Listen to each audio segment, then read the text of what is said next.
Hey, you're keeping company with Connor here, and you are listening to a Townsquare Spotlight, showing you all the amazing things that are happening in and around the Hudson Valley, and I have a phenomenal guest with us today. I'm super excited to talk to him. I'm a big fan. I've seen a lot of his films, a lot of his TV shows, and I didn't even realize how many more I haven't seen, so I got a whole list of stuff to view after this interview.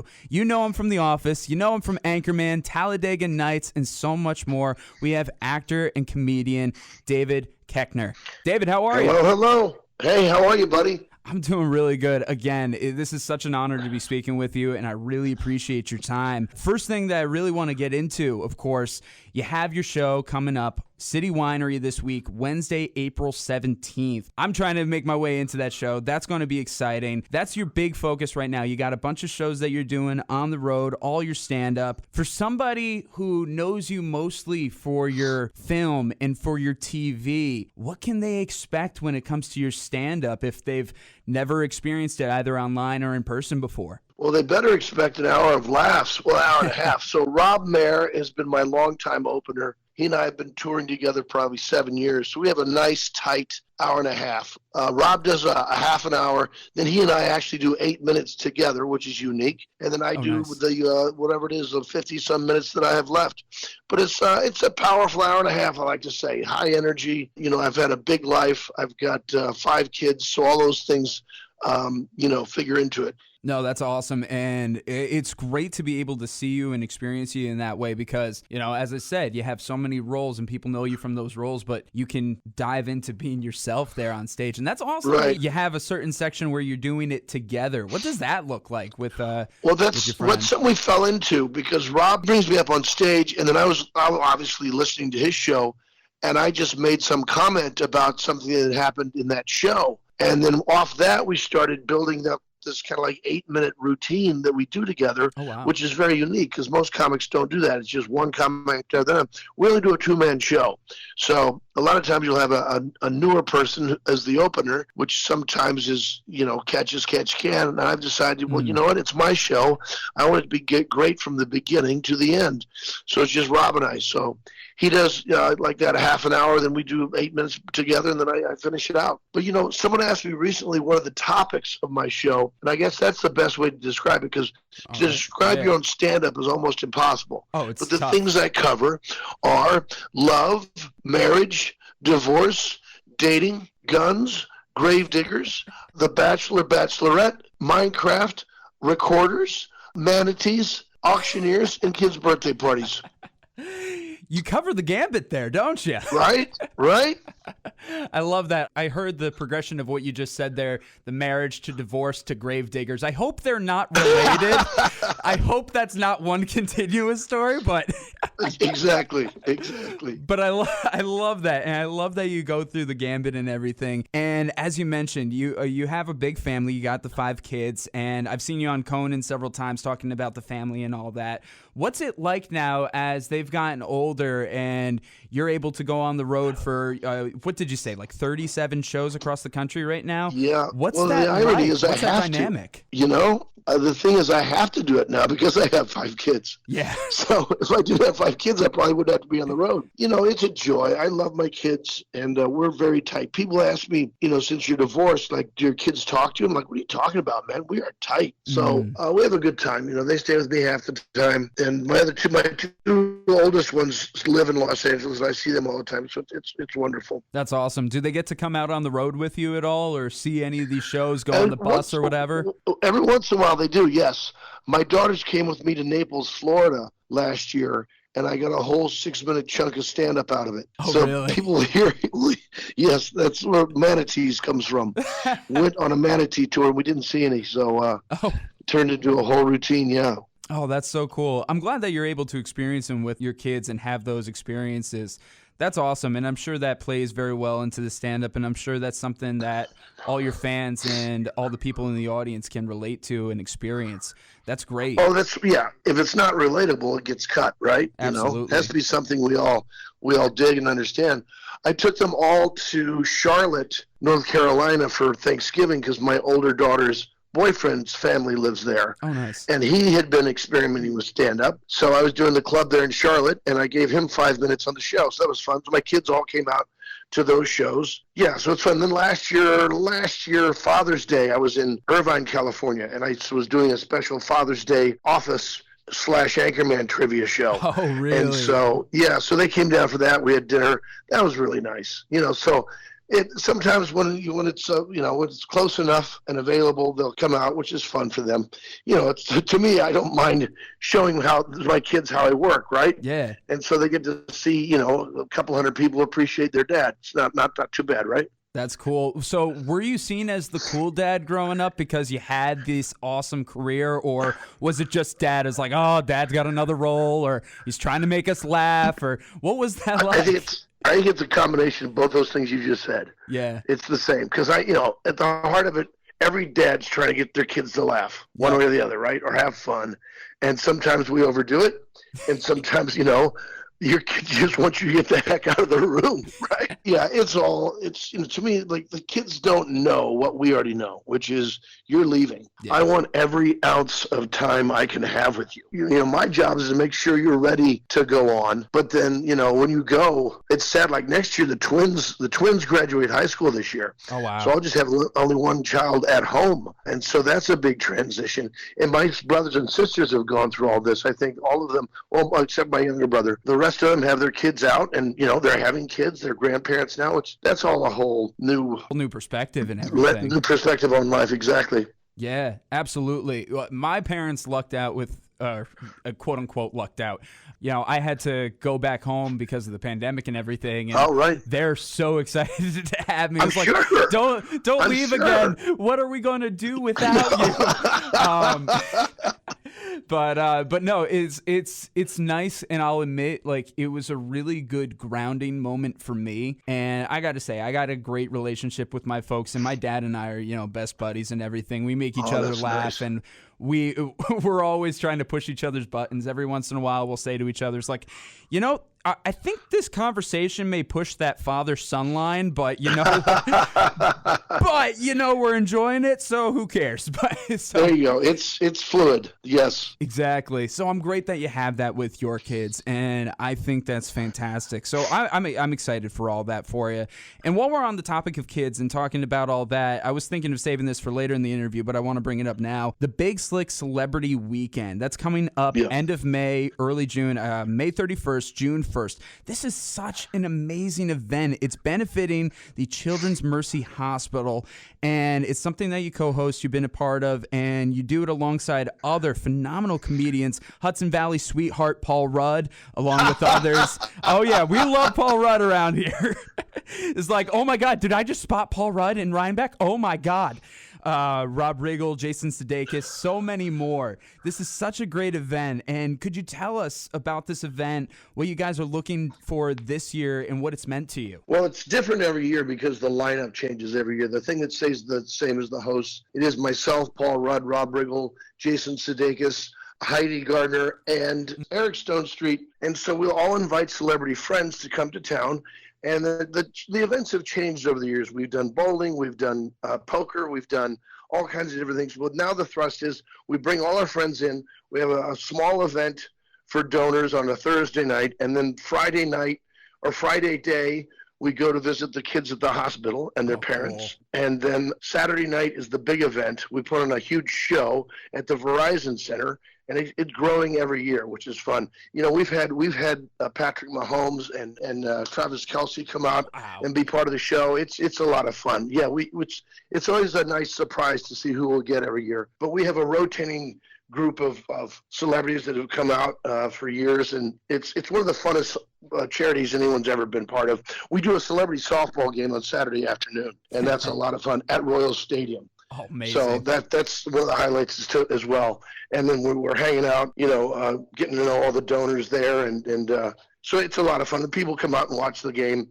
We played right there at Kauffman Stadium too, which is so much fun for everybody. Yeah. Oh my God, that's amazing. That is so cool, and I'm glad that you're able to do that. So obviously, it's a bit far for those here in the Hudson Valley, but those who do want to make the trek, yeah, those who do want to make the trek, or those who just want to donate and take part in this, they can go to the website, correct? And they can go to donate. It's bigslickkc.org, right?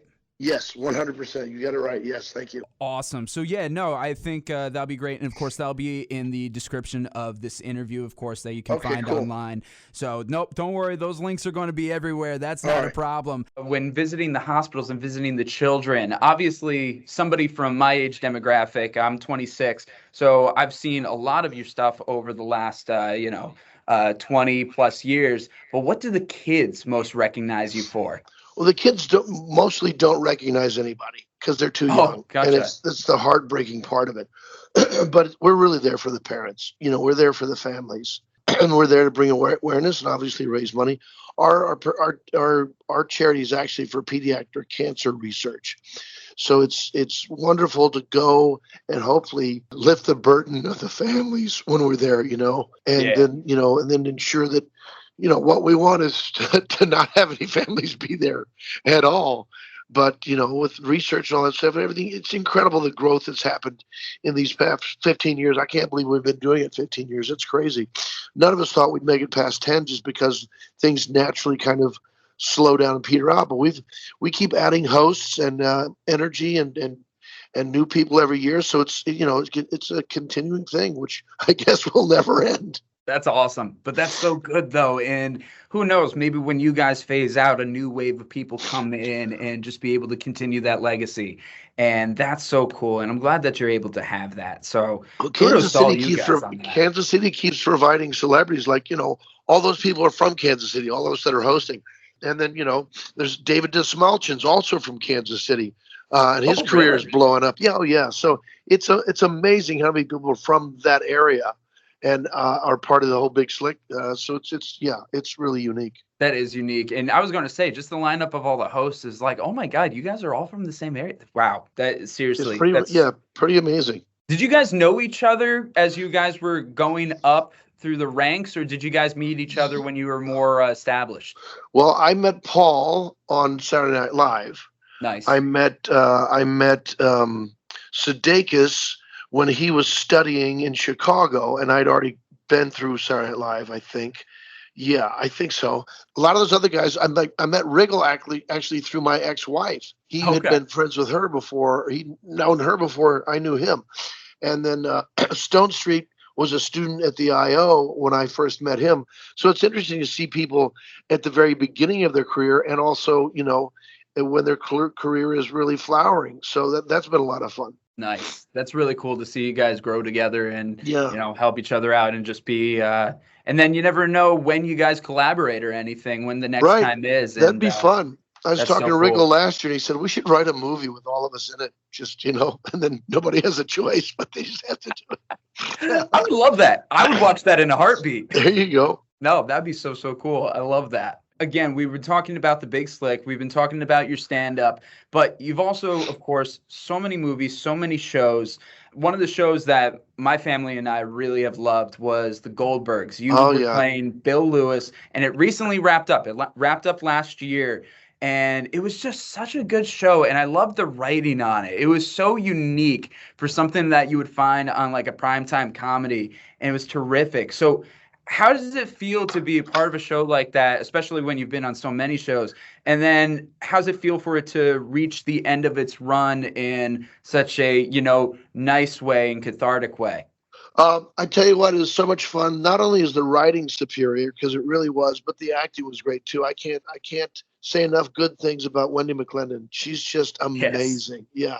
She's the heart and soul of that show. And then getting to meet the rest of the actors and, growing up with them basically was a real treat, because that was over 10 years, Yeah. So you're going to meet these people when they're, still very young, and then they grow into adults. It's a lot of fun. Yeah, with all those child actors, do you kind of see them as part of the family now as you see them grow up and everything? Oh, absolutely. I still stay in touch with a bunch of them. We'll text every once in a while. So that's, it's just relationships. That's what this business is about. No, that's so cool. And then Like you said, though, also, it's something you could watch with your family, which was a yes. treat. Yeah. Yeah, absolutely. Yeah, no, my folks and I, we would sit down and watch it, and it was just something, we always had and we always looked forward to.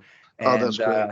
yeah, no, and then of course, like the 80s references, most of them I knew, but every once in my dad and I are both trivia and history nuts. So Oh, he'd be okay. like, "Well, did you know?" And I was like, "Yes, I knew." And we tried to go back and forth and beat each other on Uh-huh. this. It's like, but we have fun with it. And then of course another show that you're still on, of course, America's Top Dog. You guys have had 3 seasons of that. Maybe I missed something online, but any word on season 4? No, I don't think it's going forward. That was the Okay. last. Yeah, yeah. As far as I know, if they do, they're not using me, I guess. No, I don't think it's moving ahead. Okay, gotcha. But what was that experience like for you as well, co-hosting With Kurt this really Menefee, that awesome was the talk show? best. To hang out with Kurt Menefee for hours at night, because we had to shoot it at night, because Yeah. that's the best for the lighting. So to hang out all night long with Kurt Menefee was always just a treat. He and I just talked the entire time, and I think they just picked up whatever they could use. Just riffing off each other, right? Yeah, yeah, he's an amazing guy. He's a really interesting guy, and so much fun to hang out with. Oh, that's so cool. So, were you always a dog guy going into this, or was this More, just yes, something that you got thrown into? well, both. Of course, I was aware of a lot of stuff. I didn't know there was that many breeds or all the intensity that goes into training and all that stuff, or what dogs are capable of. So that was a fascinating thing to, realization to have. No, that's cool. So people know you mostly through your comedy, whether that be the movies or the shows.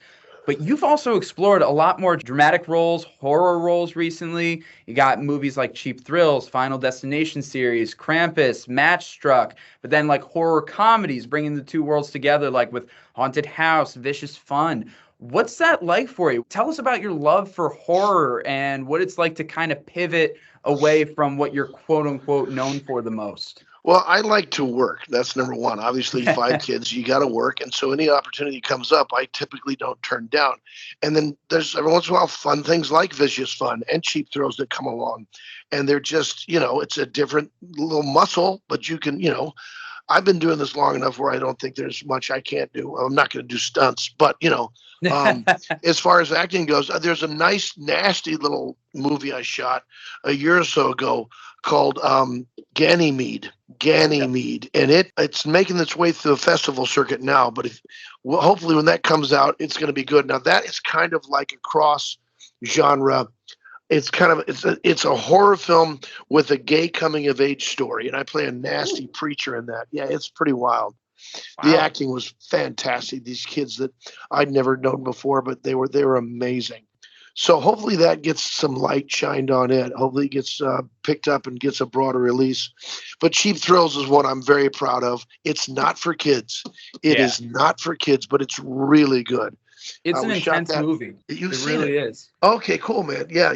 It's one of my favorites for sure. Yeah.